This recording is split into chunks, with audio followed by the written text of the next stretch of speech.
আমি সব আমাদের কাউন্টিং এজেন্টদের, আমাদের সমস্ত পার্টির কর্মীদের বলবো, অত মন খারাপ করার কারণ নেই। আমি বলেছিলাম সূর্যাস্ত পরে আপনারা জিতবেন। 3 রাউন্ড 4 রাউন্ড কাউন্ট হলেও এটা 14 রাউন্ড থেকে 18 রাউন্ড কাউন্ট হয়, তখন আপনারা জিতবেন। Wait and see, watch.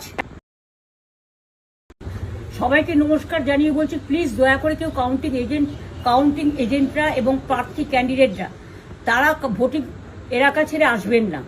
Strong রুমে যেখানে কাউন্টিং হচ্ছে, মানে সেন্টারে, সেখান ছেড়ে কেউ আসবেন না। এটা বিজেপির প্ল্যান। প্রথম 2-3 রাউন্ডে আমি কালকে থেকেই বলছি যে ওদেরগুলো আগে দেখাবে, আমাদেরগুলো পরে দেখাবে। এবং অনেক জায়গায় 2-3 রাউন্ড কাউন্টিং করার পরে প্রায় 100টা জায়গায় কাউন্টিং বন্ধ করে রেখে দিয়েছে। এবং কল্যাণীতে ধরা পড়েছে 7টা মেশিন, যেখানে কোনো মিল নেই।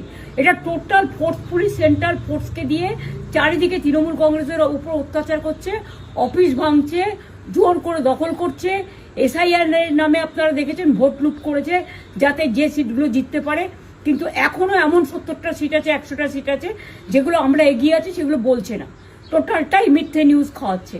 আগে ডিআইসিও এই খবরগুলো দিত, কিন্তু তাকে কালকে চেঞ্জ করে দেওয়া হয়েছে। টোটালটাই ইলেকশন কমিশন নিজের ইচ্ছে মতো খেলছে, এবং সাথে কেন্দ্রীয় বাহিনীকে নিয়ে।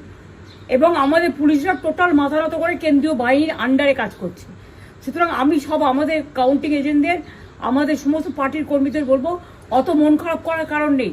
আমি বলেছিলাম সূর্যাস্ত পরে আপনারা জিতবেন। 3 রাউন্ড 4 রাউন্ড কাউন্ট হলেও এটা 14 রাউন্ড থেকে 18 রাউন্ড কাউন্ট হয়, তখন আপনারা জিতবেন। Wait and see, watch. আমরা সবাই আপনাদের সাথে আছি, আপনারা কেউ ভয় পাবেন না, নিশ্চিন্তে থাকুন। আপনার বাঘের বাচ্চার মতো লড়াই করে যাবো।